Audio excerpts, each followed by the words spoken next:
Bonjour à toutes et à tous et bienvenue dans cette nouvelle review de Raw.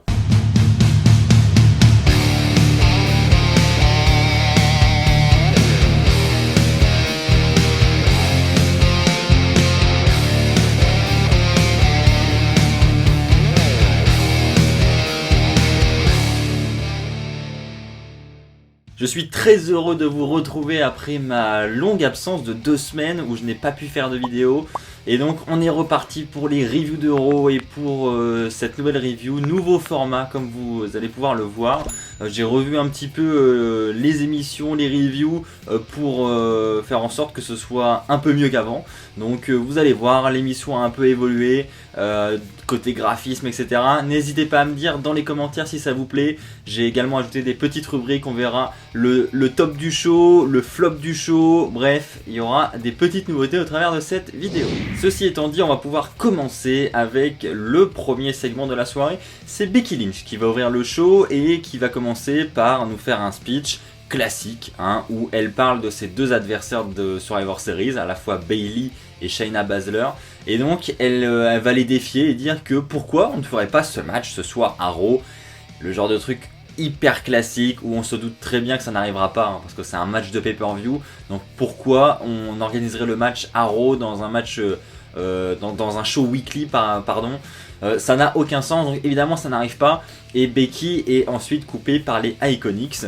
Les Iconics qui vont ensuite s'avancer, qui vont trash-talker un peu Becky Lynch. Et Becky Lynch dit que ce soir elle devait faire équipe avec Charlotte dans un match, mais que finalement elle est prête à défier les Iconics en match handicap, toute seule contre les deux.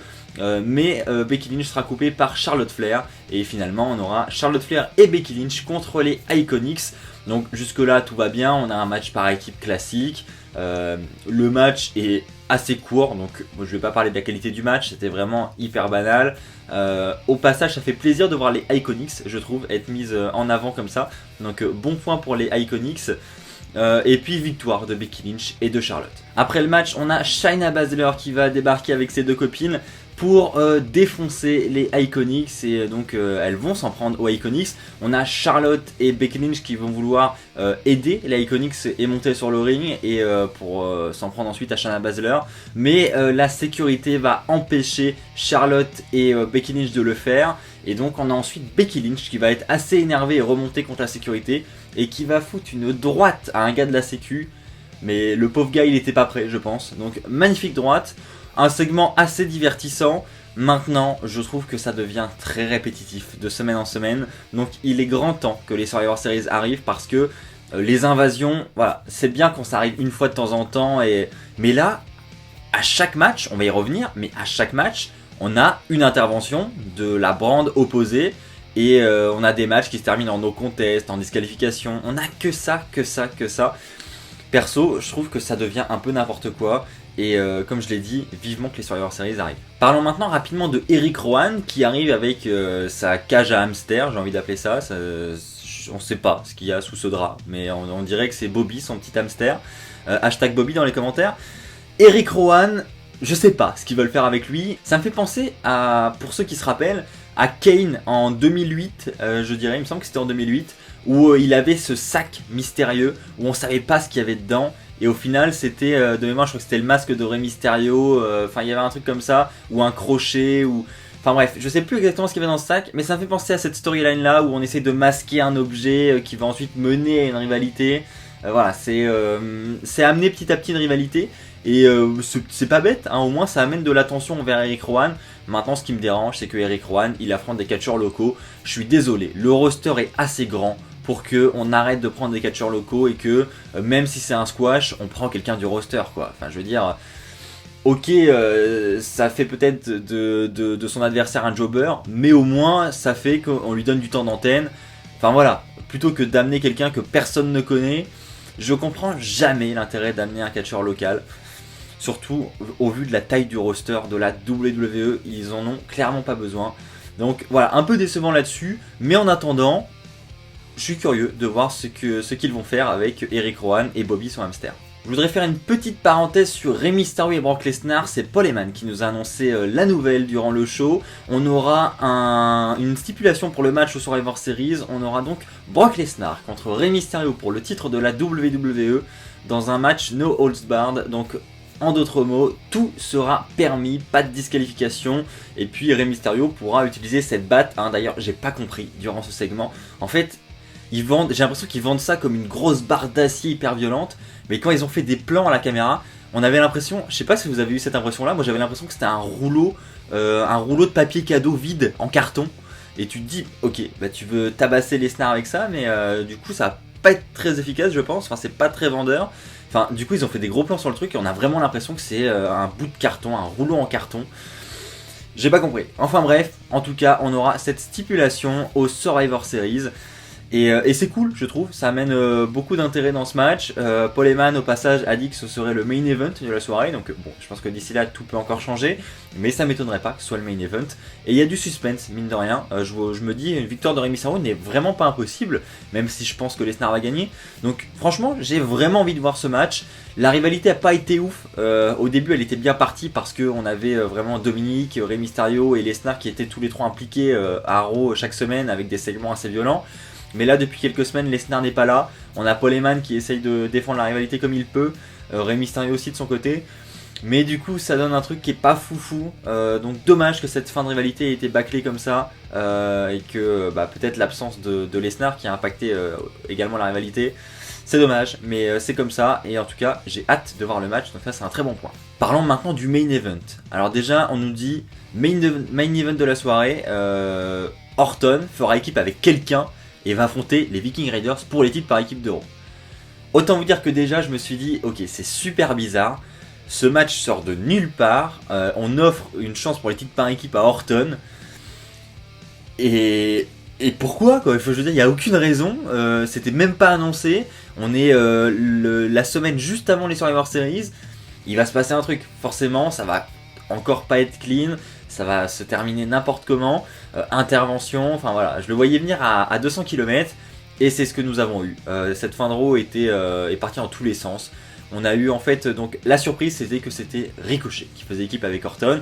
On avait donc Orton et Ricochet contre les Viking Raiders pour les titres par équipe de Raw. Mais le match va se terminer en no contest parce que intervention de SmackDown, intervention de NXT.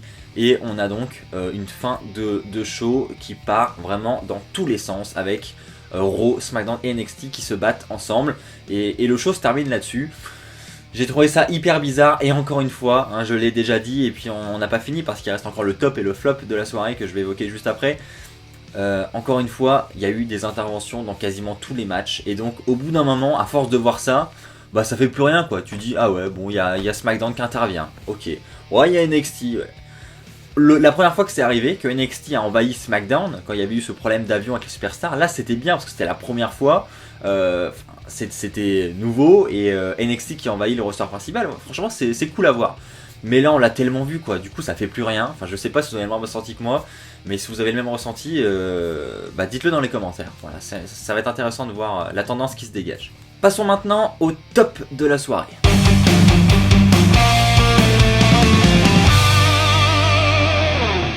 En top de la soirée, j'ai voulu mettre le match entre Drew McIntyre et Kevin Owens. J'ai trouvé que le match était vraiment super bon pour un match de weekly. Franchement, il y avait beaucoup de suspense, franchement, le match était très varié, j'ai beaucoup aimé. Franchement, j'ai vraiment accroché du début jusqu'à la fin. C'est un peu dommage qu'on n'ait pas de vainqueur à la sortie de ce match parce que on a l'intervention de Triple H, mais j'ai envie de dire c'est pas grave, ça reste le top quand même parce que le match était vraiment bon et ces derniers temps, avoir de bons matchs en weekly, c'est vraiment rare. Le public était vraiment dedans, j'avais l'impression. Donc franchement, c'était un bon match. J'ai beaucoup aimé. Donc après intervention de Triple H, on a ensuite Triple H qui va arriver avec des gars de la NXT mais qui va vouloir confronter Owens. Et donc c'est comme ça en fait, c'est après une pause pub qu'on apprendra que le match a été arrêté et on a Triple H sur le ring en train de parler avec Owens. Donc voilà, c'est comme ça que ça se termine. Triple H lui dit t'inquiète pas, j'ai les gars de la NXT qui sont derrière moi mais ils sont pas là pour t'attaquer, rien. Et en gros Triple H fait un résumé de sa carrière, qu'il faut pas oublier d'où il vient, etc. Qu'il voit dans les yeux d'Owens où il a envie d'aller, etc. En gros, Triple H essaye de recruter Owens du côté de la NXT. Enfin, moi je l'interprète comme ça en tout cas.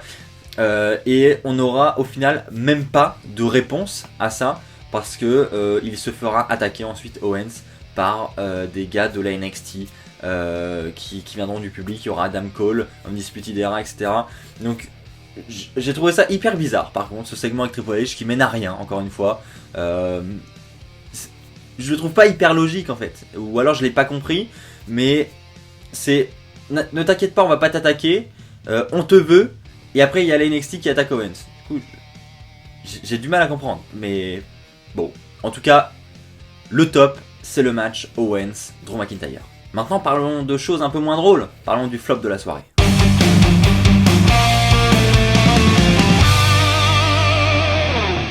Pour le flop de la soirée, je vais parler du match entre Rollins et Andrade.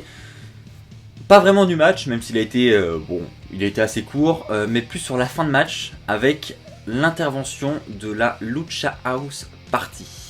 Ok. J'avoue, j'étais pas prêt. J'étais pas prêt.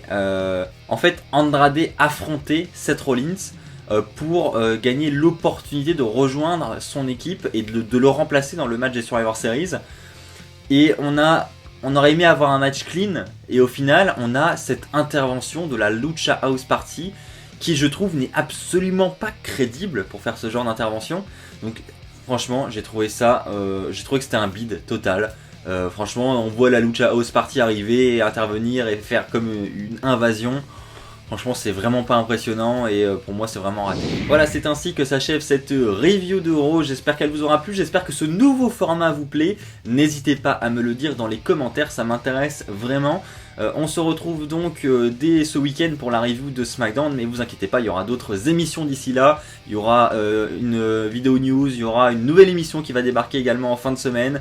Bref, je ne vous en dis pas plus, vous allez découvrir tout ça dans les jours qui viennent. Donc pour ne pas rater toutes ces nouvelles émissions, je vous invite à vous abonner. Je vous invite également à activer la petite cloche pour être notifié des nouvelles vidéos. Et puis lâchez un pouce bleu, comme d'habitude. Rejoignez-moi sur les réseaux sociaux, tout est dans la description. Je vous remercie encore une fois du fond du cœur pour votre fidélité. On se retrouve donc très très vite. D'ici là, portez-vous bien. Et comme d'habitude, n'oubliez pas, soyez toujours très très fiers d'être fan de catch. Allez, bye tout le monde!